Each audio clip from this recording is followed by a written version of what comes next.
Hi, good evening.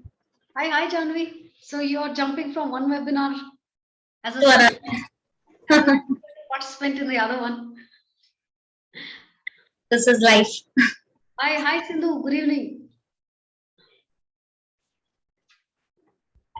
So thankfully, this was a presentation I had ready. Now I am actually really concerned about the coming week. Okay, Janvi, also just since we are waiting for participants, tell me, is there a possibility to, probably schedule the next one probably only once a week on a Saturday or a Sunday if it's convenient and kind of do it on 4 weekends? Month. It means every Only Saturday. one. Yeah, the Saturday, Sunday is becoming too much for me because I have some other things have cropped up. Only if it is an option. Hello, Geeta. You can't hear me. Can you repeat again? I am not able to hear you Okay. because there is some technical problem.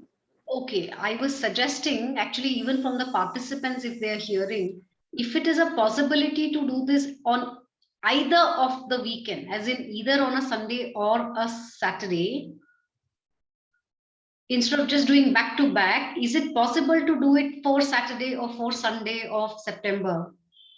For the Evening. coming sessions. Yes, because my presentations are not ready.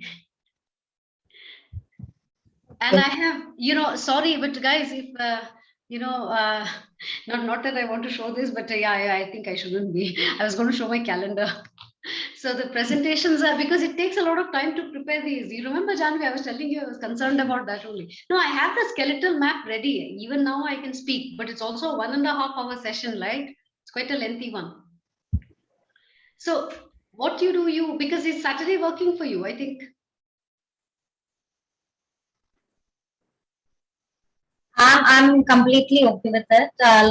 What I suggest that since we'll discuss with all the members or we'll take their feedbacks because if they have given their commitments to different webinars and conferences, then it would be easy for them to attend this session on True. a different, right. So Yes. after your session today, we'll ask everyone about their opinion. If only, only on, somebody's already written. Oh, thank you, Yashaswini. That will be very helpful because I realized because see, I'm also a working individual, right? I work full time. So and next chapters are very important. They're sports specific, racket sports, intermittent sports, which is, field sport, endurance sport. Then we are doing strength and power, weight category. So it's very technical. I have to look at supplementation. There are very specific supplements which are very very kind of suitable only to that sport. So it will take me some time also to do that. So it will be very helpful if everybody can give your feedback. So even if I do once a week, I think it will be quite, mentally I'll be a little more relaxed because suddenly I realized though I have worked on the plan and kept the skeletal presentation ready, but it does take a lot of time. So it'll be very helpful if you guys can help me and oblige. I'm very sorry and I apologize for this little thing that has cropped up, but if we can oblige me, I'll be grateful. Okay, thank you, Sindhu. Let us also wait for the whole nice of some of you already to say yes, yes. Thankfully, Janvi is also saying that she's okay with it, but let us take feedback from all the participants. I'll be very grateful because honestly, today has been a killer. Okay, that yesterday I was still okay after the vaccine. Today is like madness. There's a full blown infection, and I think it's expected 1 or 2 days because today is my second day, right? So yeah, so far so good. But I think you can make sure the sunken eyes. Oh, it's just I know, but at least better to be sick for 2 days than be unwell in the hospital. With the with the virus. So better to take the vaccine and suffer just for 2 3 days. So okay, thank you, Ansu. Thank you. Thank you, Yuvesh. Nice, 4 5 people already saying. All right, thanks. Okay, Deepak also says, Shaikh says, okay, great. Somebody wants recording. Sheikh is asking for some recording. Okay, guys, can we start today's session? Janvi? Yeah, I can see Sunday packed on our participants number, but we will stick to our timing and we'll start our session on time. Okay, great. I'll start the session. Okay, guys. So I have incorporated the questions that I have. I will try and keep these questions going even in the next all the PPTs I plan. I will also keep some questions so that way I like the participation also. So everybody, okay, thanks, Debolina. She also says once a week. Okay, great. One question: will you include field and track nutrition? Yes. Athletics is a part of sprinting, no? So strength and power sports, yes. Because see, when we say intermittent sports or racket sports or we say field sports, they come under one broad umbrella, so which means that those guidelines are applicable to similar, under that vertical, whatever sports can come, it will be included.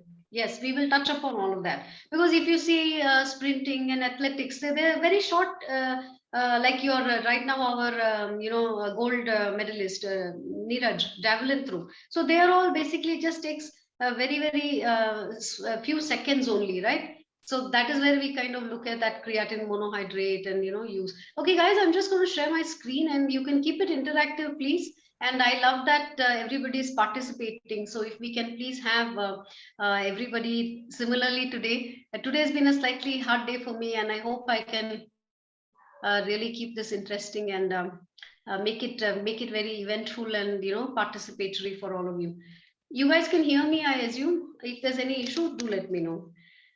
So today's chapter is mainly on hydration and why it is very important for especially athletes. And we will go into details of electrolytes and dehydration and what can happen. Okay, so understanding just what water can do, definitely your electrolyte balance. And athletes have different needs. It's not about normal individual, but understanding the basis of what is water itself is quite important.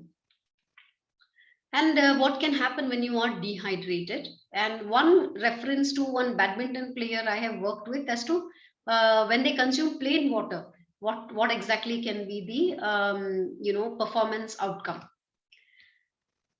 So it goes without saying that yes, our entire body is predominantly water, right? So it has several functions. So let's get our first questions going.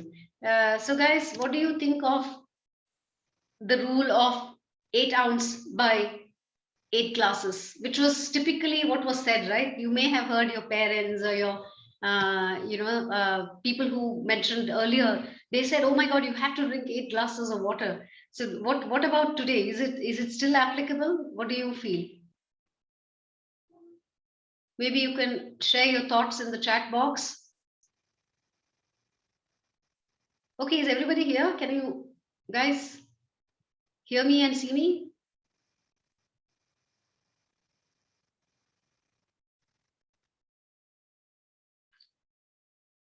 Janvi?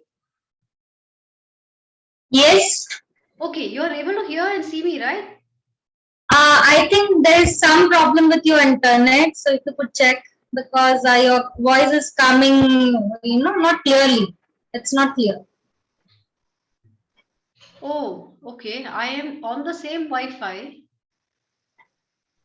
Okay, Sheikh says he can hear and see. Okay, great. Okay, great. Oh, so good. The questions have started coming. So I got worried as to what is going on. Okay, thank you everyone for sharing your feedback. Okay, so it should depend on body weight. Very good. Activity, sports, excellent. Water is necessary, but you can take when thirsty. Okay, that's a very interesting question, Deepak. We will touch upon thirst in a bit. Okay, thanks, Sindhu. They say they can hear me. All right, great. Okay, thanks, guys. Thanks, Imran. So water 8 ounce, meaning 1 ounce is 28 ml.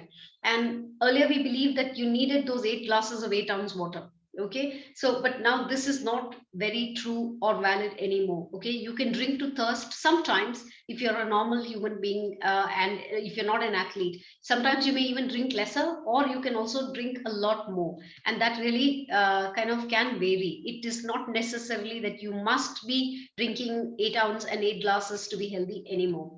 Now if you see, water is the universal solvent, and in the body itself it has so many functions. Now you could get water from your food also, from rasam, sambar to whatever we are eating, from your gravies, curries, and from your beverages, which it is nothing but plain water is of course the best, but there are many other ways you can get. Even your tender coconut, to even a rasam or any soup that you drink is also a beverage. Now also metabolic water. I don't know if you remember when we were talking of the first chapter of energy availability, when ATP, adenosine triphosphate, is being used by the body, there's a release of carbon dioxide, because this is oxidative, meaning that it requires oxygen, and there is a release of carbon dioxide, and also water is released, H2O gets separated, and that is also metabolic water. And in all the chemical reactions of the body, water is also going to be formed. Now we know that there are a lot of functions of the water. So just as I said, every part of the body is soaked in water, okay, from body fluids to for our oxygen, just for the blood to carry. The blood is also predominantly water. So for me to urinate, even my fecal matter, for me to evacuate, and I use the toilet. So there is water that is used in order to bulk up our fibers, right? So that's why you may hear a lot of people say, if you're constipated, it's not just eating fruits, vegetables, and your fiber, right? Your whole grains, your complex carbohydrates, your pulses with skin. But if you do not consume enough water, that also will make you constipated, because fiber needs water to swell. And similarly, it maintains, especially in athletes, you have the fluid and the electrolyte balance, and we will learn about that in detail in a bit. Now also, for an athlete, again, very very important that your water and sweating, as you sweat, and there is the evaporation of the water that is on your skin, and that is what is also going to lower your body heat. And as we breathe, you may have seen on a cold day, you stand next to a glass and you are breathing. And as you breathe out, you may actually see the condensation of your breath or the water that comes out onto the glass. So there are, yes, water, the air that you breathe is also moistened in so many ways, that the mucosal membrane, or otherwise your brain cavity to your around your organs, there is a cushioning, so that there is a protection. And these are again several functions of the water itself, like the synovial fluid between the joints, to so many ways that which I was just talking to you about. There are many functions of water. Now oxyhemoglobin, I told you how important it is to get the oxygen, but if you're dehydrated, the blood will get thick, and the minute it gets thick, there is a kind of difficulty for the ease or the movement of the blood itself, and that can be very very critical for an athlete, because when we talk of sport specific guidelines, you will realize every second can kind of make you or make you a winner, or you will lose that medal, because in a split second there is an difference. So for an athlete, every small little thing counts. So, and definitely obviously if you're not drinking enough water, there is a hypertonic urine, meaning concentrated urine, and that itself can lead to challenges of kidney stones, to again urinary tract infection. Definitely all your digestion, absorption takes place in water, and I've already talked about these functions. So water is extremely important, and predominantly about 60 to 70% of the body is water. So this is the basic idea of what is hydration itself. Now, as I was giving you a kind of overall view of how water can be very very important for an athlete, especially when they are working out and they are into exercise, depending on the weather conditions. Now, not necessary that they are only in an indoor sport, so they will sweat less. Actually, even in like in racket sports to any other training, the indoor environment can also be quite hot and humid. So it's we cannot generalize, but yes, athletes have varied needs, again sport specific. So it also depends from, like I always say, for somebody in cricket, somebody who's just goalkeeper, or what do you say, wicket keeper, sorry, to somebody who's a fielder, obviously who runs around more is also going to be sweating a lot more, because based on his sprinting and how much he's running around. So then the water intake can vary between players within the sport. So athletic performance is definitely directly influenced by the water intake. Okay, and as the working muscles are contracting and relaxing, like we talked of metabolic water, ATP is being used, so that also generates heat and not just carbon dioxide and water. So the heat itself can increase, and as the core body temperature, meaning as the body temperature goes up, there's something called as your rate of perceived exertion, meaning that the ability to exercise also kind of goes up. So it definitely influences your exercise ability or your physical performance. Definitely in the coming slides, you will also notice that water is not just important for your high intensity workout, but also for those activities which involve your skill based. It could be archery, shooting, where you are looking at the ability to deliver. Hasn't it happened to you where, say for example, you have a brain fog where you probably are distracted or multitasking, and you probably have not been able to consume quality food, or you've not eaten on time and you've been hungry, angry, or for that matter you're thirsty. I'm sure that it happens to all of us also, and not just an athlete, right? So the brain ability also is going to come down if you are dehydrated. So definitely water is one of the most important ways that you are able to reduce the body temperature, because sweating itself is a cooling mechanism, and that's the best strategy. Now, recently with the Olympics, you would have noticed, even when our Sindhu was playing for the medal, in fact, her opponents, I remember the coach would go and, I don't know how many of you noticed, the ice pack kept on the neck. So there are many cooling strategies that we can use, including, I don't know if you see marathon runners, you may have noticed, or cyclists, as at the water station, that as they are not just drinking water, then they grab a cup and they're pouring water on themselves. Okay, because they will be like smoking hot with all that heat that is going on, especially in those endurance events where there is very demanding. And like now very recently we know that the half Ironman 70.3 is happening soon.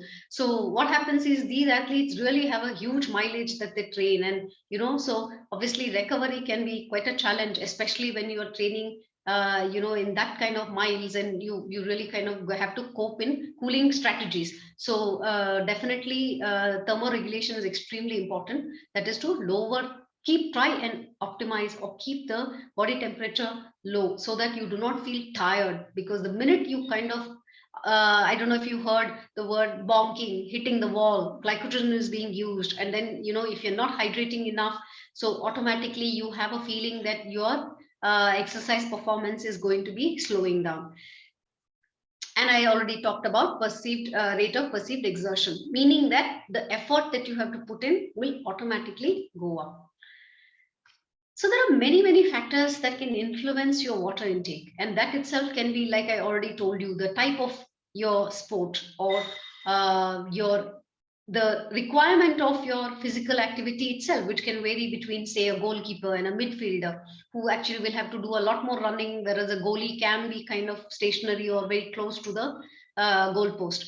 Similarly, duration. How long would you train? Like I know that these racket sports, especially in Bangalore, we have a lot of badminton academies, and I do work with racket sports, so they can train anywhere between 2-3 hours in one go. And there is, like, even swimming, swimmers have any session between 2 or 3 hours, and they also have the dry land sessions where they're looking at fitness conditioning, and it is not just skill based, which is in the water. So now what about clothing and equipment? Like, for example, there are again positions of players who may probably need more protective gear, or for that matter, even if you are doing, say, winter sports, they're actually wearing thermals, they're wearing a whole lot of other heavy equipment, which can kind of really bear you down, and you have to kind of, you're carrying that extra load, which will make you sweat a lot more inside. So similarly also, training status. So somebody who obviously has more lean body mass, and when I say lean body mass is water. Now we already know that water itself in the body is 60 to 70%, so which is quite a large lion's share of the body weight. So lean body mass will be water, organ weight, bone weight, and muscle mass. So somebody obviously who's got more muscle mass, or the lean body mass itself, obviously will have a slightly more water content. And then also the the option for the athlete to consume fluids, because not all sports have the access to water. Like for example, in the football, you can only consume during halftime, whereas probably in badminton you may get more frequent breaks where you are able to take a bite of a banana or have some water. So it also depends on what is a typical sweat loss. Okay. So what could be the sweat rate? It can vary from just a loss of a few mLs to all the way up, if you see here, up to 2 liters, and that's quite a lot. And sometimes athletes actually underdrink the water, so that again depends on so many other adaptations. So are you an athlete who is, like for example, Tokyo was extremely warm? You know that one or two of our in the media we have seen that athletes have actually kind of been felt giddy, or they've kind of passed out, where the heat exhaustion was overwhelming. So what we say as acclimatization, where actually if you saw according to the circadian rhythm, we even had our Indian athletes trying to wake up at a time where it would be Japan time, because when you travel time zones there is a variation of the time. So also similarly the environment condition, so you kind of bring on those climatic conditions or deliberately train your body for adaptation. So based on the environment, how is it a very sunny weather, like this Ironman is also happening in Dubai. The Indian climatic condition is very different from when you will be looking at a very warm climatic condition like Dubai, because we have thankfully I do deal with some athletes there, and it is so warm that they will not be able to train after the sun rises after a certain 1 or 2 hours. So training happens either early morning or in the evening, because in the day you can't step out there. So these are the adaptations you're looking at. So if you're going to do your half marathon, Ironman, in a warm country like that, you have to start training your gut, meaning that are you kind of deliberately looking at inducing dehydration so your body keeps adapting? So training adaptations can happen gradually over weeks and months, definitely not overnight. So this is what is acclimatization or acclimation, where you are kind of deliberately trying to induce this and bring it upon your body. Now the ideal state, there are several states of hydration. Okay, now euhydration is where we want to be, which is optimal. Okay, when you over drink water, that becomes hyper means always, if you see hyperactive, hyperhydration. Okay, so hypertonic, hyper is always more, whereas if you see hypo means less. So dehydration, of course, where there is a loss of the body water. So euhydration is where we want to be ideal. Now taking this status of where we want to be for a euhydration, maybe you can share your answers in the chat box. Do you think just hyperhydrating, you know that you're going to be, say, in a running, like I can give you an example, say we are doing, say, half Ironman, and you are probably doing it in a very warm place, from Tokyo to even Dubai, where it is probably 45 degrees or more Celsius. So what do you think? You can consume as much water as you want? Any athlete, if you are looking at training, do you think that you can kind of consume as much water as you want? False. Okay, wonderful. False. Wonderful. All right answer. Very good. Thank you for responding, Luna. Yes, no. Very good. Correct. Ideally, yes. Thank you. A lot of answers coming in. Yes, Deepali, Sandhya, yes, Deepak, thank you. All the answers are correct. Meaning, yes, Aftab, thanks. Rick, Rakesh, yes, false. Very good. Correct answer. Thanks everyone. We're closing that. So, right, you cannot just keep consuming water as much as you like, because there will be side effects for an athlete.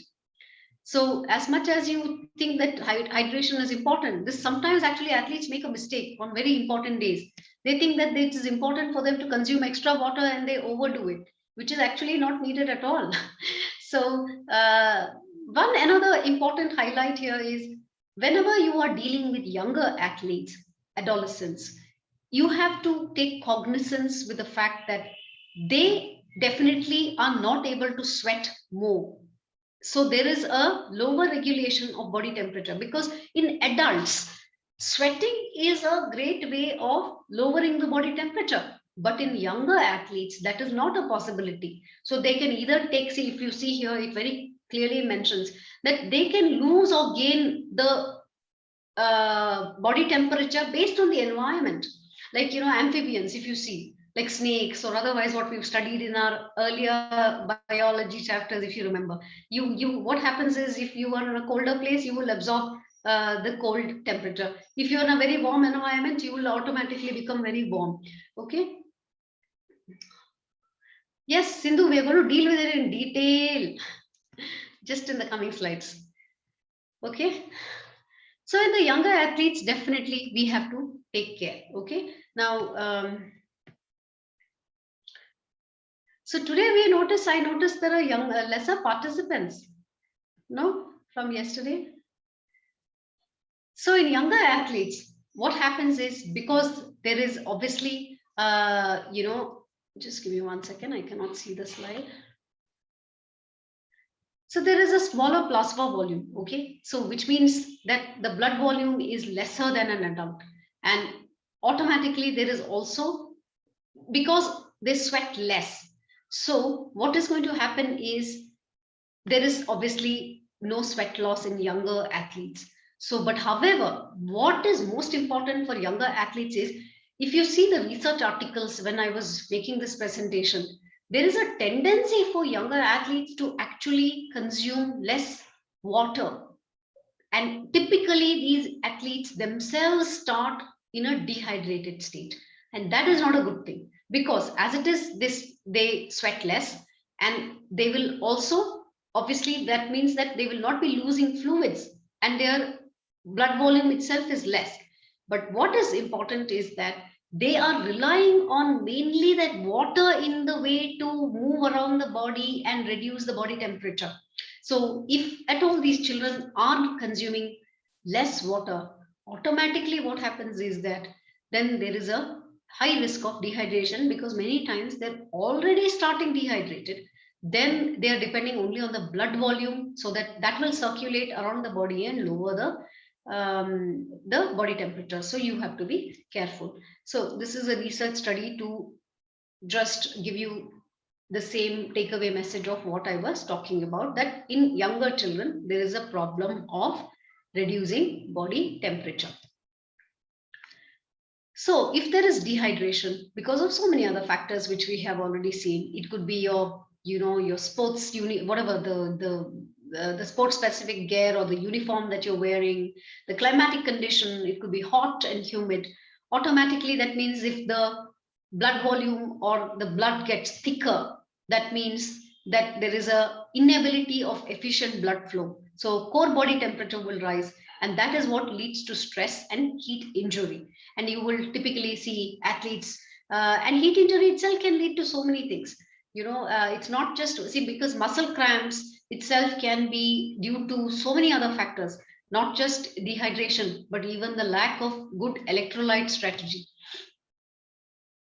So this is a very important slide. These are the guidelines by the IOC, or the International Olympic Committee. Now, if you see, the water intake can be on an average about 5 ml, okay, approx teaspoon per kg body weight. So you have to always remember that. So 5 5s are, if you're a 50 kg athlete. So if you're 50 kgs, you do an average math, 5 ml. 5 5s are 250. So 250 ml is nothing but just one glass. It could be just what a regular steel tumbler in the house. So all you have to ensure is that when you even start your workout or your exercise, you yourself should have consumed at least over 500 ml of water about 2 hours before, and particularly just closer to your workout. You do not want to consume too much in one go. Sometimes you tell an athlete consume 250 ml, which could be 1 or 2 glass. They will try and drink it too close to the workout, and your tummy gets too full. So you have to always remember to space it out. I think that is very important. And also, then during your workout, anywhere upwards from 150 ml, which is actually not much. 150 ml could be 2 large gulps of water. 150 to 250 ml can be consumed, every 15-20 minutes, whenever possible during a sport. That again is really dependent on which kind of sport you're playing, and if there is a possibility during the training, especially if you train in hot, humid environment. So after the training, you always want to replenish or refuel for recovery, which is equal amount of the water that you have lost. For example, we will just talk about it in the coming slides. So now somebody asked, excellent, all the answers which are when I asked you, can you just drink as much as you want or over drink? So that is not the ideal way of water intake, because what is a good strategy is that you kind of have a plan and you work around that. So thirst many times may not necessarily be the ideal what do you say, the feedback or your stimulus for water intake, because many times even when the thirst set in, you are already dehydrated, so you cannot rely on thirst alone. We've already talked about this particular concept in the chapter carbohydrate, which was our first chapter. So I don't know how many of you remember this. We said that isotonic is where you want that 6 to 8% glucose solution. I hope I've talked about this, where we say 100 ml of water and we want just that one heaped teaspoon of sugar, jaggery, brown sugar, any sweetener, including honey. Now that is an isotonic, because if you add more sugar, many athletes sometimes do this mistake. You tell them to take an energy drink and consume that in the water. They will think that if at all I mix a little more and like try and keep it concentrated, because then I will get more energy. So what happens there is, yes, Samin, isotonic can be anywhere from 6 to 8, right? So even 8 grams is okay. So on an average, what you want is 6. So if you see the athlete who says that I probably will try and keep it more energetic, so I will use less water and make it concentrated, that actually leads to gastric distress, because the stomach will not be comfortable to absorb hypertonic solutions. So you kind of have to be very careful with the dilution. Sorry, what was that? Grams to ml? Yes, isotonic is basically 6%. 6% means that in 100 grams or 100 ml, water nobody weighs by weight. It is always ml of water, na? All right. So you could just use, yes, it is 6 grams, right? That's the right thing. So if at all you do, whenever you are looking at a energy drink, please follow the dilution guidelines so that you don't undermix or you don't overdo it. Okay. And hypo means that, for example, you have to say mix about say 30 grams, and when they say you need to do it in a certain quantity of water, and you think that, oh, I anyway have 1 liter bottle, so let me add the sachet into the whole 1 liter. That is not isotonic. Then it is diluted and it is hypotonic. It is also not useless. It will not give you the desired amount of sugar when it is needed for workouts, particularly if you're exercising over 1 hour. Also, now we have latest research evidences to say that athletes sometimes find it very difficult to consume plain water. So whenever you give them, like these carbohydrate solutions, which you just saw in the previous slide, isotonic, when you give a carbohydrate solution which is sweeter to taste, or sometimes they have flavor fatigue, meaning that if you give them, especially in endurance events, when you see, your marathon, cycling, those kind of events where you have athletes who consume a whole lot of gels and drink mixes, they have very difficult, like in endurance chapter we will learn about it. They have a lot of challenges where their throat is parched because of the dry air. They're sometimes breathing from their mouth. Forget the gel, even to drink water can be a difficult challenge, where the GI is quite sensitive. And if they consume even anything like dates, or different athletes, or endurance athletes will respond differently. And because there is a pressure on the gastrointestinal tract, they have an urge to go to the toilet, so you can't eat anything high fiber. So the minute you eat something, in no time the gastric distress sets in and you feel like using the toilet. So there is a lot of other issue. So there is a flavor fatigue, because they're constantly living off these strategies to make up those 60 grams of carbohydrate and above, 90 grams of carbohydrate and above. We've talked about it in detail in the carbohydrate chapter. So there you can kind of switch and swap and use even salty fluids, because that way you are giving them some variety or some kind of a break from just, sweet, because there is definitely going to be some fatigue. So flavor, whenever you give them a flavor, there is definitely a better acceptance to fluids. So maybe you can put your answers in the chat box. Exercise associated hyponatremia occurs when you overdrink plain water, you sweat a lot, you do not take salt in your food, and all of the above. So I'm opening the chat box. Nikhat, right? I hope I got that right. Sindhu, Ansu. Oh, thank you. I see similar names all the time. Deepak, yes. Andrew, all of the above. Very good. Yes, D is the right answer. Okay, guys, are you all dietitians by any chance? Now I'm getting very curious. Preeti, Simran, Sameen. Yes, very good. Right answer, guys. So now I'm beginning to, already. Okay, Panchali says, oh, okay. No, not dietitian. Okay. Panchalingam. Okay. All right.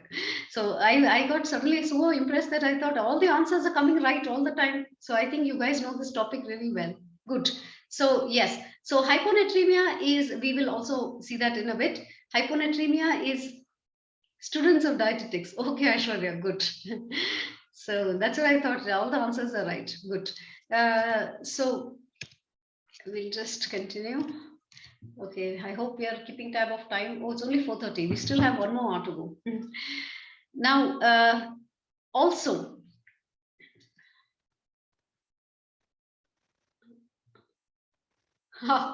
thanks, Sindhu.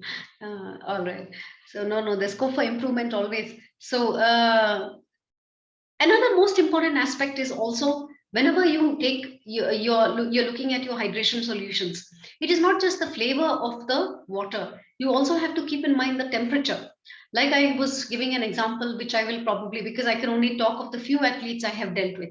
One of my ultra endurance athlete was doing a Swedman, and that is in Sweden.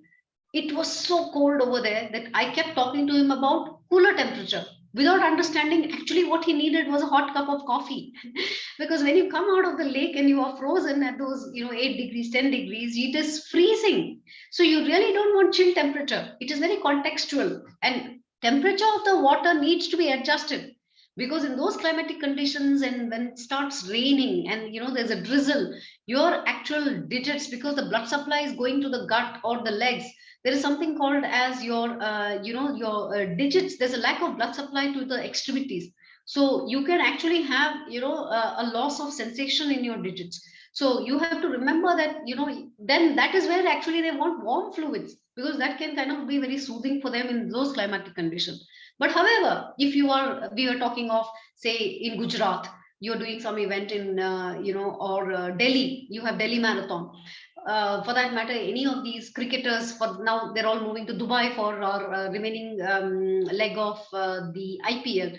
You have to remember the environment or the climatic conditions. So sometimes plain water may not be very liked by the players. So that is when you can look at very cold or chilled. That means 0 to 4 degrees, which is the refrigeration temperature. Whereas you can also look at ice slushes, meaning it is frozen. Okay, like you have your ice gola, right? In India, we have the ice slurry, what is used. So that also can be quite because as you kind of bring it out, and at a environmental condition, it does kind of cool off, and it can kind of become also chilled. So it really depends on which sport and how you can play along the hot or the cold temperature. So many times we talked of cooling strategies. So even when you are expected to work out in a very high temperature, and you are expecting to be in a in a city where it is very, very hot, you can also look at cooling strategies by including cooler or chilled fluids itself. And I've already mentioned to you that yes, based on the flavor that the athlete likes, you can kind of make it a little more appetizing, where they're able to consume water, which is actually important. So this is an interesting slide. Glycerol is now approved by the even Australian Institute of Sport. So in some conditions where you know that there can be a high risk of dehydration, like a marathon or any other event where you know which can last for over 90 minutes, there you can kind of incorporate the use of glycerine or glycerol, which is nothing but where you use that liquid, and you kind of load or you consume this with water, so that you are that way. What happens is whenever you are looking at consumption of this,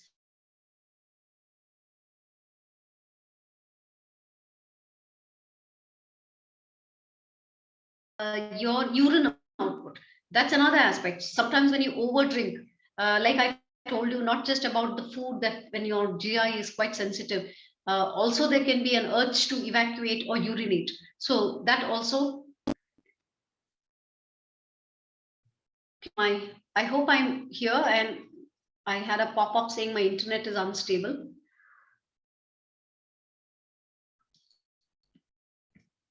Yes, yes, very much. Okay, all right, thanks. So this can be strategically used for those sports where there is a high tendency of dehydration, typically an endurance event. Other like power sports, like our javelin throw, sprinting, like somebody asked, what about athletics, field and track, where you are going to just do very short sprints, which will last a few seconds, or you're doing, say, breaststroke or a backstroke, where your events can last anywhere from few seconds to say 2 minutes. So those kind of events you really don't need this, because also there is going to be an added volume of your water intake. So like we will see, even when we do certain supplements also can retain water in the body. So you have to kind of see which sport it is applicable, and it is not a general rule for all the athletes and all sports. Now, just to touch upon this high altitude training. Now, just like the way we were discussing yesterday's chapter in micronutrient supplementation, where we want to include, because of hypoxia, meaning that there is lower oxygen at a higher altitude.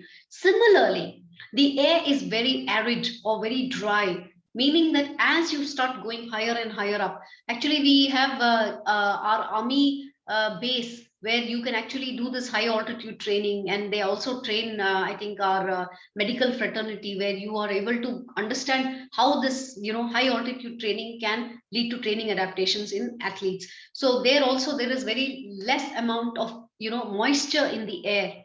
And like I already told you, if you are also into winter sports, I think what I forget now, recently was it in Leh or Ladakh that our sports minister very recently flagged off winter sports, right?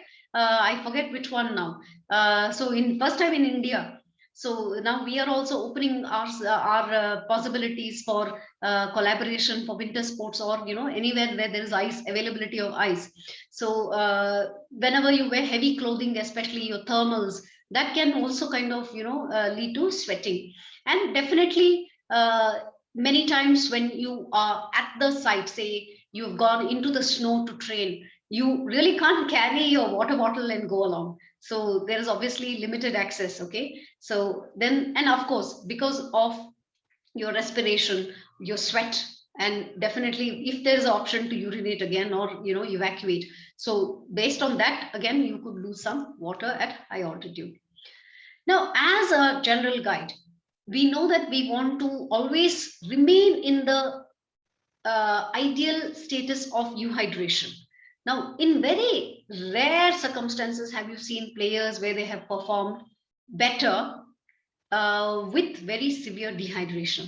However, today we know by the latest evidences that you can actually train your body for training adaptations to perform better with being dehydrated. But that is something which can be cumbersome, because initially you will have headaches, you will have certain discomfort, which can be kind of triggered by the loss of water itself. But over the weeks and months, you are able to train your body to adapt better. So ideally, you do not want to lose less than 2%, meaning for 100 it is 2%. If you are a say a 50, just to do my math easy, if you are an athlete who's 50 kgs, then it has to be less than 1 kg of weight loss after your training. So I will just take you through the next slides in a bit and explain how this happens. So if at all you're in a cooler environment, and if the climatic conditions are very pleasant, then probably you can lose a little more water as dehydration, and you will not be affected. But in a hot and humid environment, you ideally do not want to overdo it. So we know that as and whenever athletes will have dehydration, that it can lead to a lot of a plethora of a series of reactions, or a chain reaction, because the minute the water is lowered, then there is definitely a lot of other challenges which we will discuss in a bit. So the performance level definitely drops, and you will not be able to perform or have better outcome. So it is not just in your physical activity, but even for those where you have a mental requirement and your brain needs to function, there it is not possible.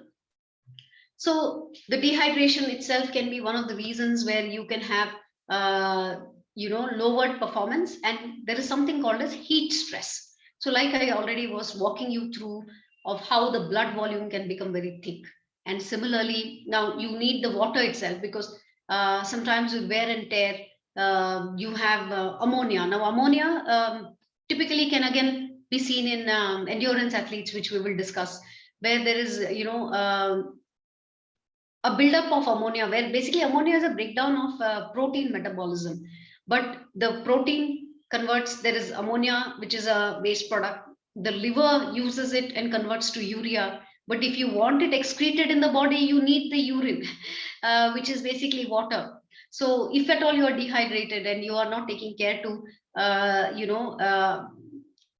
be in a hydrated state, then it can have several of these, undesirable conditions.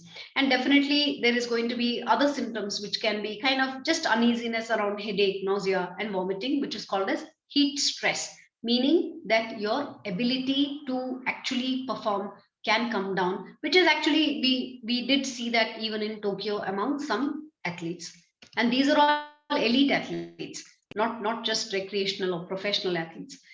So now, even if you see the meta-analysis, which is a bunch of studies here, we know that even your cognition or your ability to think, your brain function can be lowered if you're dehydrated.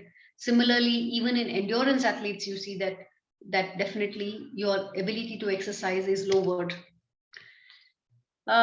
This is a very interesting slide again, and the reference goes again to My Sports Science from Professor Asker. And Professor Asker UCAN Group has a lot of these educational material. This is one of the ways you can actually calculate your hydration status or your sweat loss. As simple as what is your weight before, what is your weight after, what is the amount of water you have consumed, and that can also be including, have you evacuated, and also the volume of urine. So obviously it's a bit cumbersome for an athlete in the field setting, right? Because you need to have all of this data, weigh them before, weigh them after, and definitely do a little bit of math, and obviously gauging the amount of urine.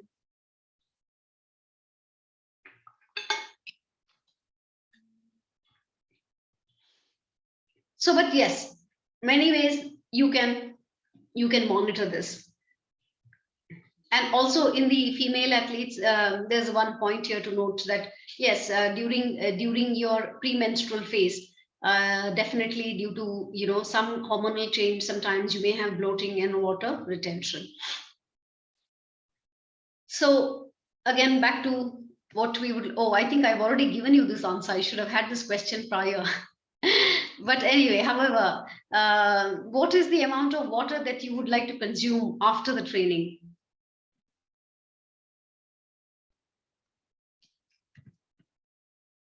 I'm trying to go back to the chat box. Give me one sec. Very good. Parul says A. Yes. What are any more responses coming? How much water would we need to take after you finish your training? Sindhu says A. Very good. Yeah, probably I made a mistake. This slide had to come before I gave away the answer. Okay.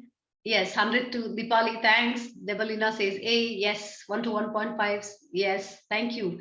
So we have our regular participants who are responding. Thank you. Very good. Okay. Yes. Yes. Correct answer. So you need to replenish anywhere between, if you have lost 1 kg, it has to be now. I don't know who was asking me those metric units, right? So this is for that participant. 1 kg loss, 1 liter water. As simple as that. Okay. So that is what you need to pay attention to. For example, here again, this is again just walking you through the same math that you learned here as to how do you calculate sweat loss.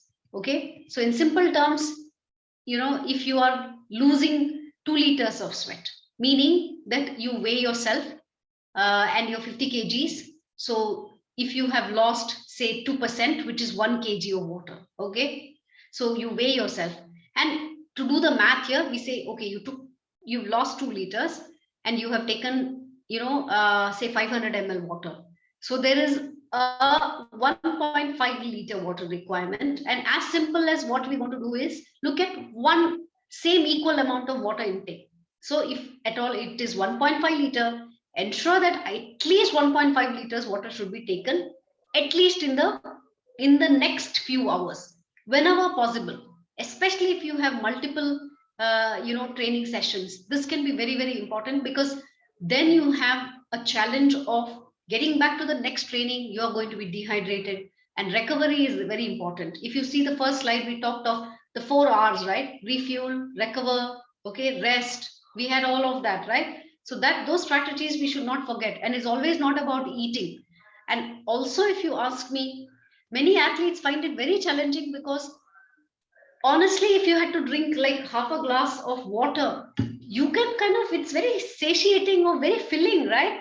You ask an athlete that, many times you tell them to take a, whey protein supplement. The first thing they ask, ma'am, how much water to take?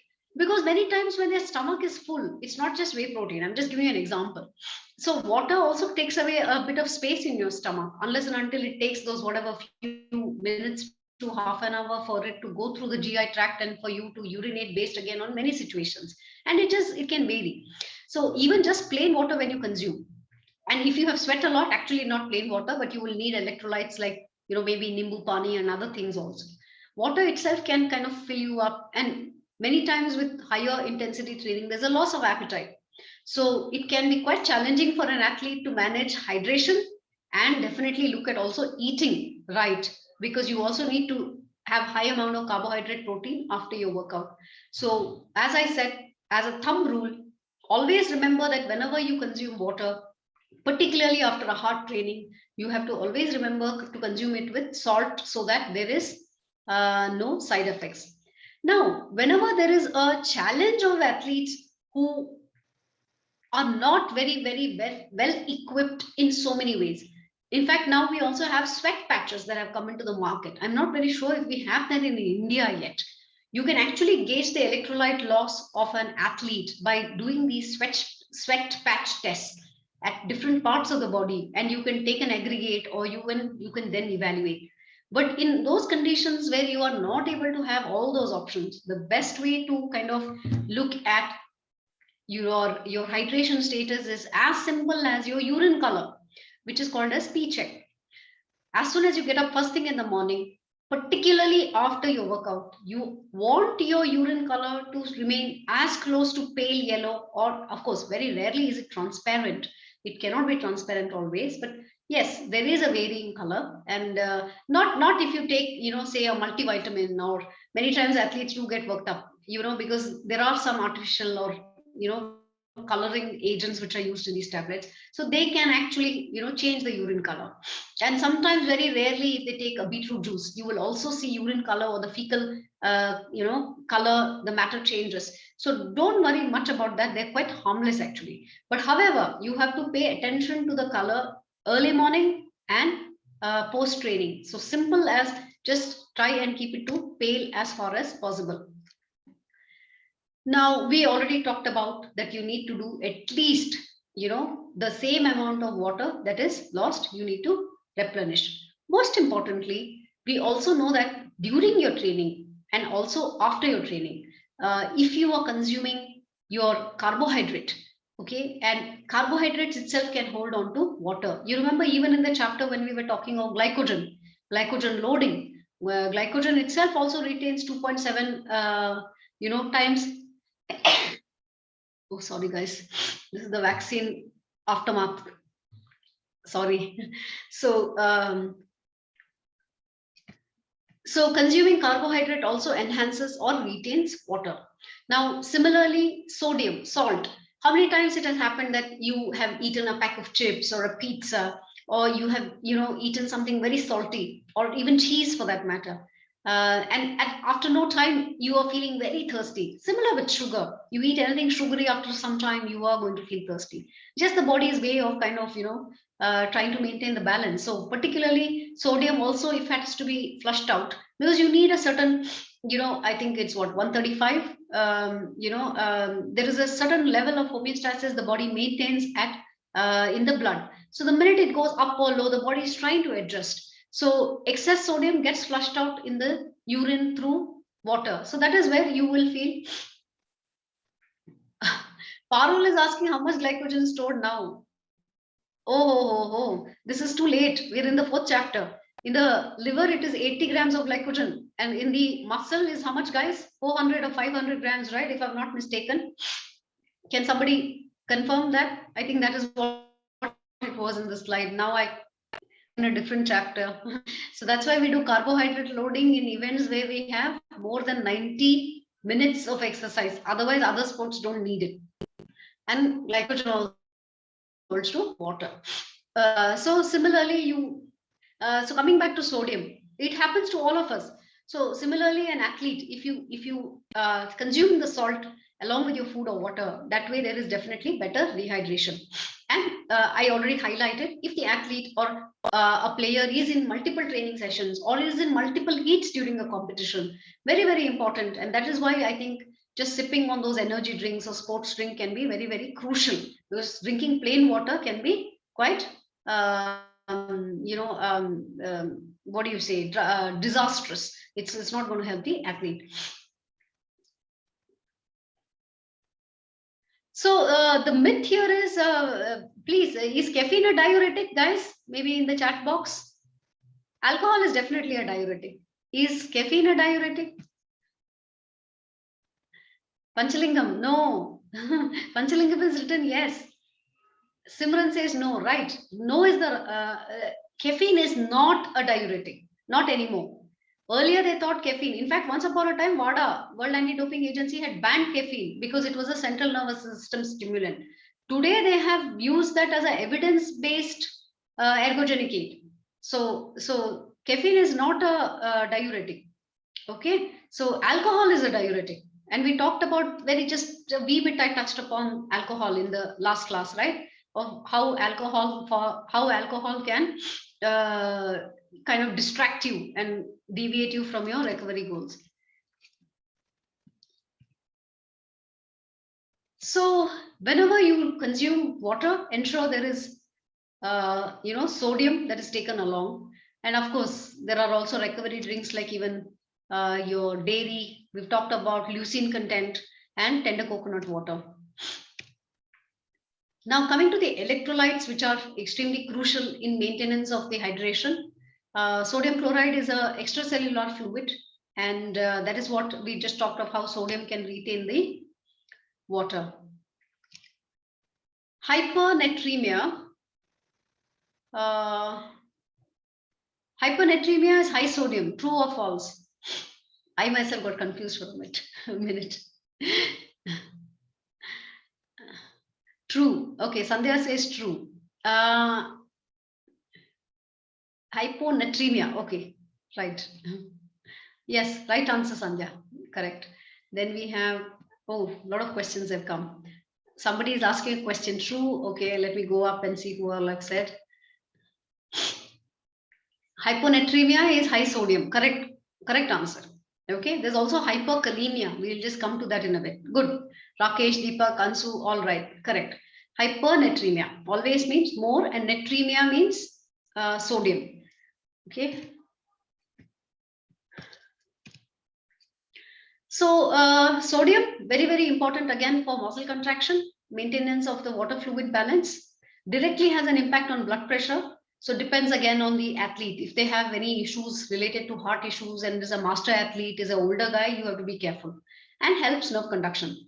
So similarly, again, potassium needed for muscle contraction. So thankfully, sodium chloride, potassium. So most of these sports drink and electrolytes will anyway have these, okay? So if you see now, what is the difference between an energy drink, a sports drink, and a oral rehydration solution? Actually, maybe I should have asked you this question before getting this slide on. Anybody will be able to tell me what is the difference between an energy drink, sports drink, and an electrolyte solution like oral rehydration solution?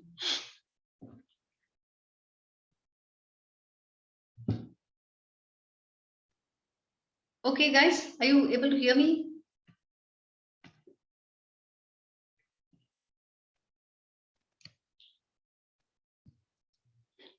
Okay, not much idea. All right, sure. Then we'll continue. So there is definitely a lot of difference between these. Oral rehydration solution was guided by the World Health Organization for somebody who had a gastrointestinal disorder. You had vomiting, you had diarrhea. So it was mainly taken for somebody who with severe symptoms. So this is where it was given with very, very high amount of salt content, sodium, and not necessarily that it has any energy or calories coming from it, and it is very, very low in the carbohydrate content. Whereas isotonic, we talked of one participant asked now what is the percent. So isotonic always is 6 to 8% carbohydrate, meaning that sports drink energy drinks have higher calorie, higher energy, and more carbohydrates in them. So now what is a sports drink and what can be different? Now sports drink can come with some fizz, or it can have a lot of acids in them, whereas just an energy drink can be also in the form of a powder or ready to drink beverage form, where you can just open the bottle or tetra pack and you can drink from it.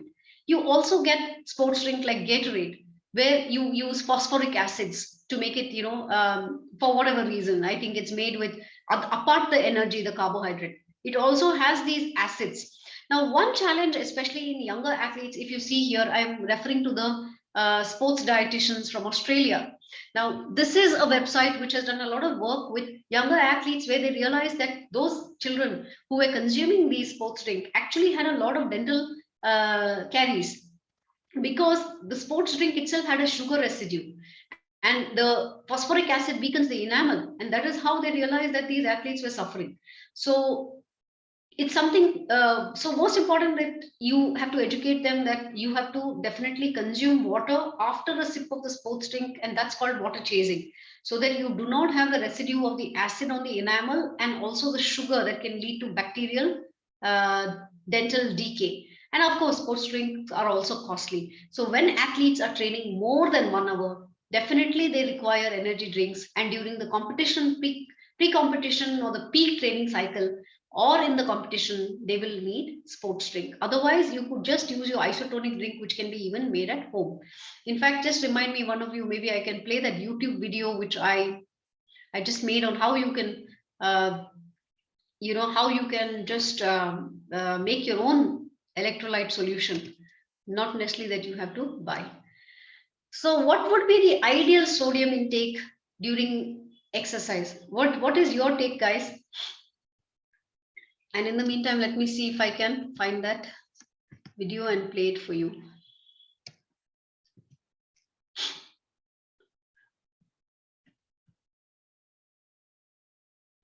D, varies on sweat rate. Okay, good answer. Okay, Simran says A, that's not the one. A is wrong answer. Rakesh says D. Yes, it can be 50, 100 or varies as per the sweat loss. Okay, Preeti says D. Very good. Can vary, but anywhere between 50 and 100 typically. Okay, and so we've been talking so much about salt. just continuing that, not just salt is needed in order to retain the water, and any individual can lose up to 80 millimoles of sodium in 1 liter. Now, 1 teaspoon of salt is close to 100 millimoles of sodium, which is actually 1 teaspoon is also in colloquial terms about 2300 mg of sodium. That is how we calculate as dietitians when we are doing a diet chart for a heart patient or a BP patient. Okay. So in the athlete, I'm just continuing with the same unit as millimoles for you to, it is easy for you to understand. Because if you see the oral rehydration solution, which I just talked about right earlier, it is very, very high amount. If you see, it is more than 3 times the amount of salt. So somebody who's a salty sweater, it can be a good value, but it also lacks calories, energy, carbohydrate. Now, tender coconut, a lot of athletes use tender coconut, but tender coconut again lacks sodium. It is low in sodium, but more in potassium. And that can also be a challenge. Now, similarly, if you see the sports drink is kind of more or less balanced with its sodium, has more calorie, more carbohydrate. So, which is actually ideal for an athlete. And based on the training and the duration of the workout, that is where you kind of have to personalize this a bit. So if you see, typically, like I said, they could lose anywhere between 20 and 80 millimoles. So which means that it could be anywhere over a teaspoon of salt. And actually speaking, the guidelines are a normal healthy individual needs salt. If you see a lot of our FSSAI to so many, they said namak kam khaye, and they made one major what is that, during that hypertension week, you will see all these fancy advertisements and propaganda that comes out, but that doesn't apply to an athlete unless and until is an older athlete, like from being a middle-aged man or an older master athlete, where they have issues, other complicated, because we do deal with athletes who have say borderline diabetes, they're pre-diabetic, diabetes, hypertension. So those kind of athletes, you have to be a little careful. But in a normal, healthy, young athlete, you really don't have to worry about it, because they actually lose so much salt, you have to give them extra. See, if you see here, they could even lose over a teaspoon in that high intensity workout based on the climatic condition in one training session. So it really depends. Okay. Hyperkalemia is high sodium. True or false? False. Very good. Correct. Akshara says false. Very good. Yes. Rakesh says B. I'm thinking you meant B. Oh, where's F? There is no F. False, false. Okay, false. Okay, F for false. Okay, B. Right. Very good. Hyperkalemia means potassium. So if you consume a lot of tender coconut, where there is very high amount of potassium. So if you saw that slide in the past, which I walked you through, right? So if you see here, the typical sports drink has about 5 millimoles of potassium, whereas a tender coconut has 3 times more, 15, and lower sodium. So if athletes keep consuming only tender coconut water, there will be challenges, and that can lead to hyperkalemia. Now, hyperkalemia itself can have a lot of other issues, from muscle cramp to other challenges. So guys, what is the best solution? What according to you can do if you consume tender coconut water? It is high in potassium, low in sodium. What do you do?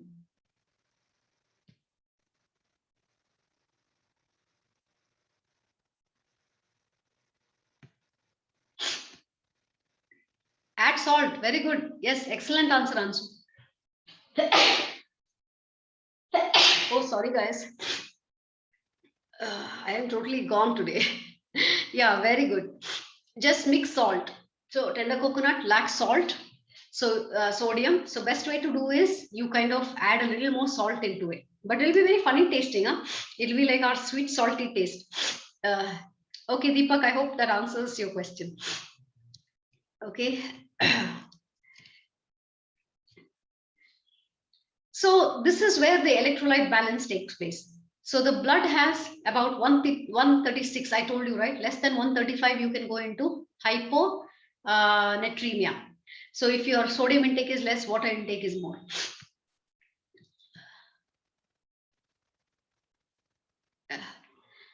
Not equal, in the sense that Aishwarya, you just, potassium is very high in tender coconut water. So you are kind of making up by adding salt to it. So you balance it out in order to get more sodium, because sodium is what is the major electrolyte, right?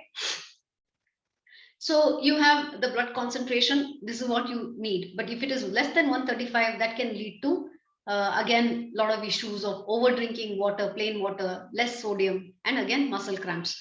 So that is not what an athlete wants. So similarly, hyperkalemia, I talked about tender coconut water.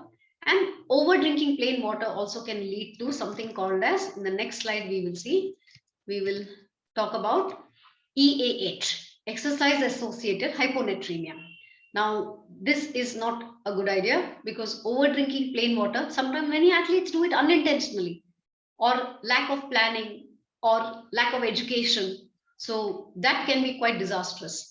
So in highly strenuous workouts where you have longer requirement of physical activity, like your cyclists, triathletes, marathon runners, there you can actually look at salt loading. And also remember, salt is not very pleasant. You can't overdo large volumes. So it's quite a bit actually. So if you are looking at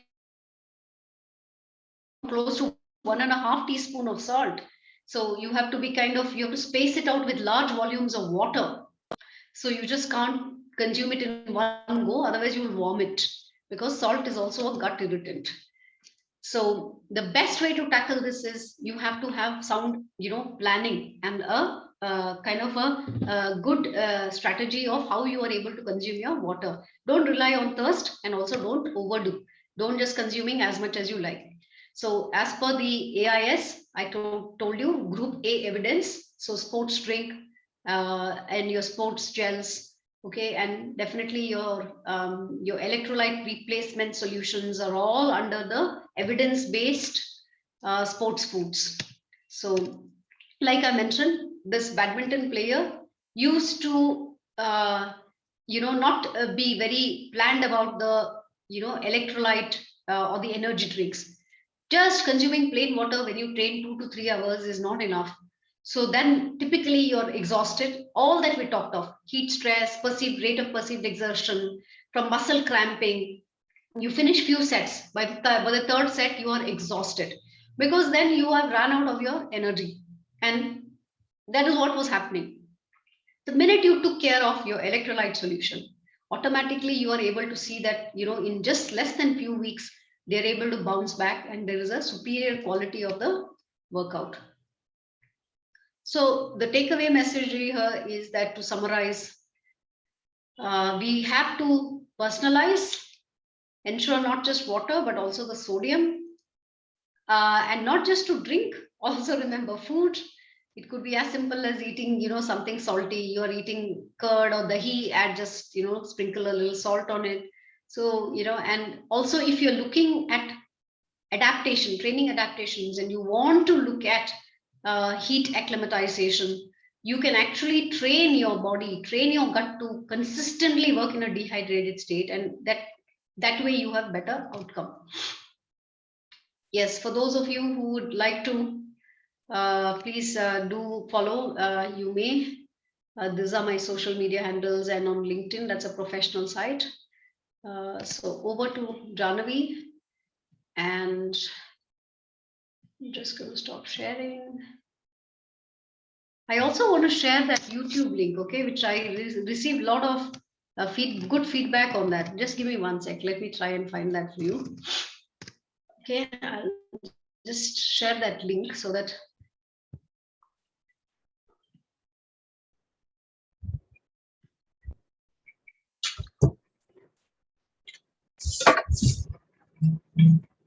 So everybody thinks that you always have to spend a lot of money on, getting your isotonic drink. You don't always have to rely on commercially. Maybe I can share this too. Share this as in I can probably. Okay, I don't know how to share the link. Okay, hang on. I'm just trying to get this into the class. Video? I'm putting in the chat box. Actually, I can probably share the screen and. Okay. Can I share the screen? Then you can view that. Yeah, you can. Yeah. So guys, you really don't need anything fancy. You just have to simply, you can make your own electrolyte drink. So this is what is the basis of what I taught today. You have to rely on commercially bought electrolyte solutions or energy drinks. So the simple tip to make your own isotonic hydration solution. 100 ml water, 1 teaspoon, which is 6 grams of any sweetener, dry honey or sugar. Quarter to half teaspoon of salt based on the weather conditions and how long is your duration of workout. Add some lemon, enjoy it as a lemonade. You may also use diluted tart cherry juice or watermelon juice. Yeah, so that was what it was. Everybody got to see that. Whoa, whoa, whoa. Sorry. The next video.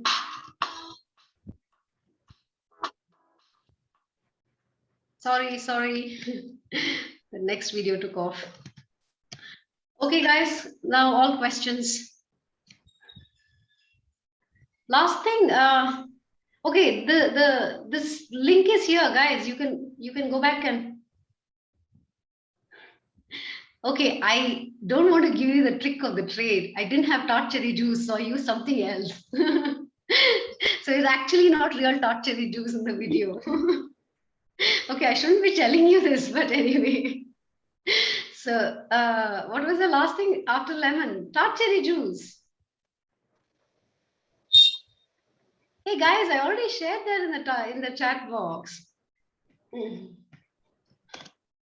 Okay, I hope you guys can see that again. So any diluted fruit juice also can be used, guys. You remember the first chapter I taught you, carbohydrate, multiple carbohydrate transporters are combinations of glucose, dextrose, or fructose. As simple as that. I'm just simplifying that same science into practical, tip for what athletes can do. That is what we studied, right? So that's exactly what I am sharing, that you don't have to, a lot of parents loved it because they think that the children are training, then they want only to buy from outside. So our current urban children are quite pampered and spoiled. You tell them to drink homemade solution, they don't want that because it's not fancy enough. Yes, Rakesh? Okay, guys, any questions today? Okay, can somebody share the link with Suprabhat? Why is everybody asking me for? No problem, you share it with me. I'll share in the WhatsApp group. So you don't need to share it with, again and again. Sorry, hosts and panelists. Okay. Sorry, guys. I think I by mistake put it as. I'm sorry about it. Oh, I shared it 3 times. Sorry, I think I put it under panelists. Okay. Panelist and host. Sorry. I figured. So I put it 3 times. So I'm wondering why it is not. Why you guys were unable to view. I had posted it under a different tab. Okay. Sorry. All right, guys. Great. So we got many participants green signal for the Saturday session. So probably from next week we'll be having Saturday sessions only. Oh, great. Yeah, thanks, Janvi. I'm very relieved because I was just thinking, I was just praying to God. I was having, guys, I was under a lot of pressure. Huh? Thank you so much because I was thinking, God help me, my presentations are not ready. I was thinking, and 1.5 hour class is not a joke. You guys are seeing, right? It takes quite a bit of planning. So No problems. I think all are very much mature and they can understand the concept. And the only thing which I would like to share that our course last date, that was the 12th of September, that will be extended. oh yes, guys, by two more Saturdays. 2 more Saturdays. Which means so Janvi now they have agreed for Saturday, not Sunday. Most of the members are saying that Saturday is okay. Okay, fine for me. Good. At least it's such a relief because it'll give me each week to plan for the presentation. No, you will also have better quality of the lesson because if you give me a little more time, I will read up, try and put more activity or some research references. So that way you will also get a better lecture. Great. Perfect. So Abhi, I will just say for the next week. So if we do only Saturday, it will be 4th, 11th, 18th, 25th. Basically, all 4 Saturdays of September. Okay. Done.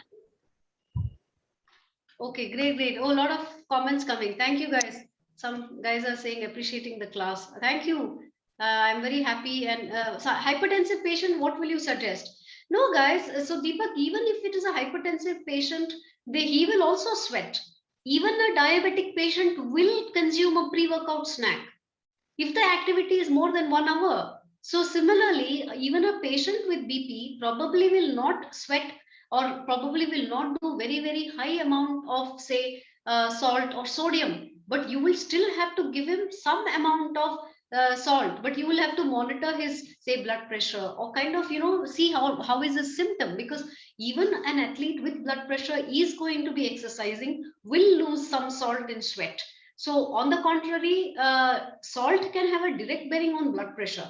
Also depends on what his blood pressure reading is, right? So you just have to kind of, play along, monitor, and just tweak the amount of salt where it is not excessive, where it is at the same time not given at all. It is not that. You have to just maintain a balance and give, say, less than quarter teaspoon or half teaspoon. If one athlete who will use 1 teaspoon and is using, say, 100 millimoles, for a hypertensive patient, you may need slightly lesser, because he's also going to actually, when you exercise, blood pressure gets lowered.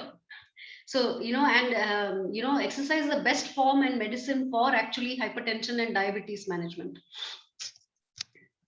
Okay, then Sindhu says, Janvi ma'am, okay, join WhatsApp group, okay.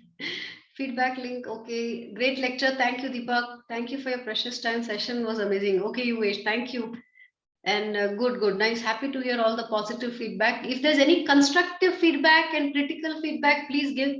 We're all human in the end and we want to improve. Sindhu says informative session. Rakesh, thank you, very informative. Thank you. General question, seen all medalists in Olympics, or you talking about their hectic training session and coaching? Nothing on food and nutrition, why so? Okay, I have no idea. I did not understand that question.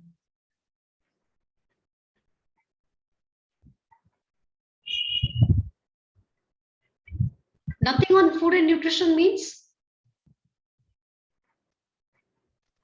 Okay, can you specify your question? I have not understood that.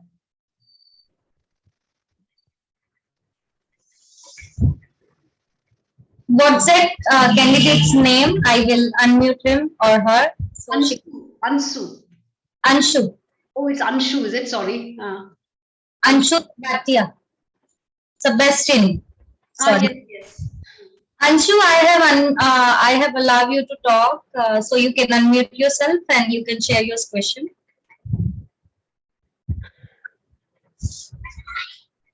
Anshu, unmute yourself.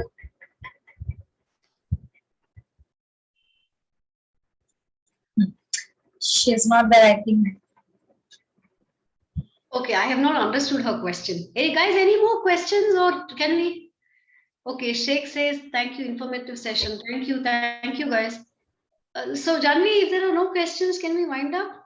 Yeah. And participants, please don't worry about the feedback link. I will share in the WhatsApp group. Those who are not there in the WhatsApp group, please write down your contact details in the chat box. I will add them in the WhatsApp group. Okay, great. So thank you. So Janvi, we will have only Saturday session next week, na? So next Saturday only 4th session. On 4th of September, we have only one session. Only one session. That would be the 5th session, I guess. Yeah. Because we have 4 more, right? We have sports specific, 4 more sports specific chapters. So we will be doing only 4 Saturdays, which is 4th, 11th, 18th, 25th. Great. Come. Wonderful. Okay, guys. Thank you so much.